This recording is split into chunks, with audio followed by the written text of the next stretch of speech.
राधे राधे बच्चों। आज अपनी क्लास का तीसरा दिन जिसमें हम लोग पढ़ रहे हैं क्लास 10th की मैथ का रियल नंबर चैप्टर के एक्सरसाइज 1.1 का तीसरा नंबर क्वेश्चन। आइए समझते हैं कि तीसरा नंबर क्वेश्चन हमको क्या सिखा के जाता है। तीसरा नंबर क्वेश्चन हमसे ये बोल रहा है, अभाज्य गुणनखंड विधि द्वारा निम्नलिखित पूर्णांकों के एलसीएम और एचसीएफ ज्ञात कीजिए। ठीक है, और कुछ नहीं बोल रहा है, ये निम्नलिखित कुछ पूर्णांक है, इसको अभाज्य गुणनखंड विधि द्वारा एलसीएम और एचसीएफ निकालना है। पहले क्वेश्चन में बच्चों हम लोगों ने क्या सीखा था कि निम्नलिखित संख्याओं को अभाज्य गुणनखंड के गुणनफल के रूप में व्यक्त कीजिए। तो हम लोगों ने सिंपल, आपको याद होगा, ऐसे बना के जैसे 256 का अभाज्य गुणनखंड विधि निकालना था, ऐसे ऐसे करके चलते दिए थे, ये उसका प्रोसेस था। याद है आपको? ठीक है। एंड दूसरे क्वेश्चन में हम लोगों ने क्या सीखा था? दूसरे क्वेश्चन में हमसे ये बोल रहा था कि कुछ पूर्णांक के युग्म दिए गए हैं, उनका एचसीएफ और एलसीएम ज्ञात करो, और उसकी ये भी जांच करो कि दो संख्याओं का गुणनफल एचसीएफ और एलसीएम के गुणनफल के बराबर होता है या नहीं। तो हम लोगों ने उसकी जांच की थी। कैसे? एचसीएफ एलसीएम कैसे निकाला था? हम लोगों ने अभाज्य गुणनखंड पहले किया था, फिर हम लोगों ने उसका एचसीएफ और एलसीएम निकाला था। आज हम लोग सेम वही करेंगे। तीसरा नंबर क्वेश्चन देखिए, यही बोल रहा है कि अभाज्य गुणनखंड विधि द्वारा पूर्णांकों के एलसीएम और एचसीएफ ज्ञात कीजिए। ठीक है, इसको आप समझ लेते। देखिए, रिवीजन करते चलिए तो ज्यादा बेटर है। ये विधि से तो हम लोगों ने अभाज्य गुणनखंड किया था फर्स्ट क्वेश्चन में। अगर आप लोगों ने पहली विधि नहीं देखी है तो प्लीज जाकर देखिए, तभी आपको सारी चीजें क्लियर होंगी। अब सम संख्या है तो सबसे छोटी संख्या 2 से कटेगा, 2 छिंग 12, 2 तिहाई 6, 3 एकम 3 और 1। विषम संख्या है तो सबसे छोटी संख्या विषम से कटेगा, 3 पचे 15, 5 एकम 5 और 1।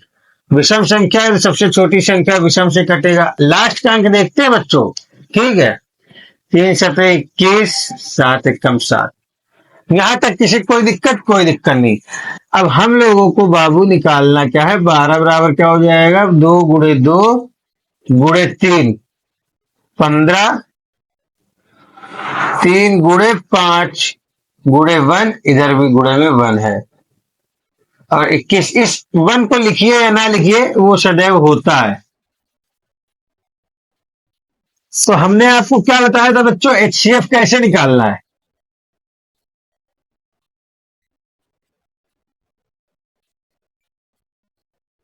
हाई कॉमन फैक्टर और एलसीएम लीस्ट कॉमन मल्टीपल, लासा और मासा कैसे निकालना? देखो, एचसीएफ कैसे निकालना है? जो सब में कॉमन हो। आप मेरी बात समझिए, जो जितने भी युग्म, जितनी भी संख्याएं दी है, उनका जब हम लोग अभाज्य गुणनखंड करते हैं, उसमें जो भी संख्या सबसे ज्यादा कॉमन होती है, जो संख्याएं कॉमन होती है, वही संख्याएं अपनी क्या हो जाती है? एचसीएफ। तो 3 कॉमन है तीनों में और 1 कॉमन है, तो अपना एचसीएफ आ गया 3। ठीक है बच्चों, अब बात करते हैं एलसीएम की। तो देखो, जो कॉमन है वो भी अपना एलसीएम होता है, और जो कॉमन नहीं होती संख्या है वो भी अपनी एलसीएम होती है। देखो, 3 कॉमन है, 3 लिख लिए बच्चों। 5 कॉमन नहीं है, 5 लिख लिए। 7 कॉमन नहीं है, 7 लिख लिए। और ये 2 भी कॉमन नहीं है, तो 2 गुणे 2, और 1 जो कॉमन था वो भी लिख लिया। अब इसको अगर मल्टीप्लाई करोगे तो कितना आ जाएगा? 2 दूनी 4,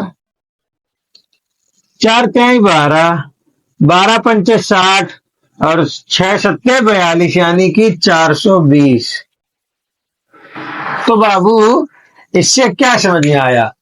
पहले क्वेश्चन में हमसे सिर्फ इतना ही बोला था, समझिएगा। दूसरे क्वेश्चन में हमसे बस इतना बोल दिया है कि इस विधि द्वारा बस एलसीएम और एचसीएफ ज्ञात कीजिए।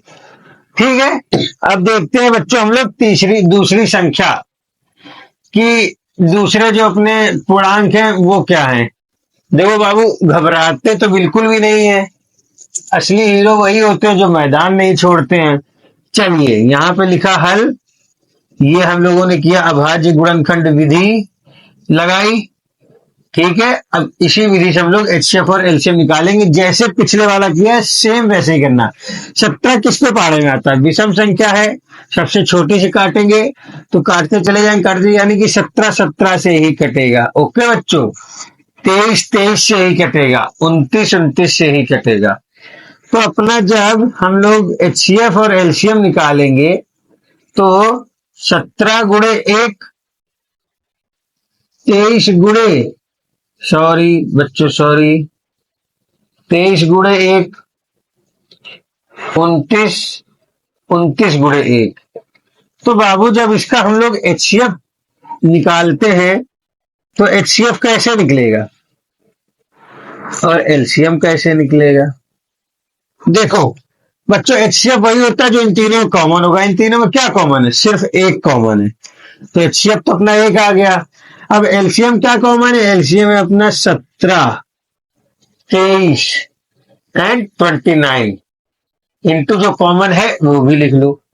ठीक है, अब इसका मल्टीप्लाई करो, टोटल कितना आएगा एलसीएम अपना? चलिए यहां आपको दिखाते हैं। 17 गुणे 23 करो, 7 3 21 के एक हासिल लगे बाबू 2, 3 एकम 3 और 7 दूनी 14, 14 3 17, 17 2 19 के 9 हासिल लगे 11, 2 एकम 2 और 11 कितना हो गया बाबू? 13। अब इस 13 का 29 में गुणा कीजिए। भाई इससे भी तो आप मल्टीप्लाई करेंगे, ये संख्या बदल गई। अभी तो हमने इसका किया है ना। 9 एकम 9, 9 ने 81 के एक हासिल लगे 8, 9 3 27, 27 और 8 कितना होता है? 41। 27 और 8 बाबू, हाँ 27 7 40, नहीं बच्चों सॉरी, 27 और 8 कितना होता है? 27 3 30 और 5 35, 35 के 5 हासिल 3, ठीक है। और 9 एकम 9 3 12, 2 एकम 2, 9 दूनी 18 के 8 हासिल 1, 3 दूनी 6 और 1 7, 2 एकम 2, 9 3 8 5 13, 3 हासिल 1, 7 2 9 और 1 10 0 हासिल 1, 2 1 3 और 1 4। तो बाबू ये अपना आ गया एलसीएम 40339, और जो गुणे में एक है वो गुणे में एक कर दो, यानी कि बात तो वही आ जाएगी ना बाबू। तो ये बच्चों हो गया अपना आंसर। ठीक है, मल्टीप्लाई में आपको इसलिए दिखाता हूं कि आप भी सीखें कैसे करना है। तो प्लीज वीडियो को सब्सक्राइब करें ताकि जब भी मैं नेक्स्ट वीडियो बनाऊं तो आपको तुरंत उसका नोटिफिकेशन प्राप्त हो सके और आप आके सवाल को समझ सकें और बोर्ड एग्जाम में फोड़ सकें। तब तक के लिए बाय बाय।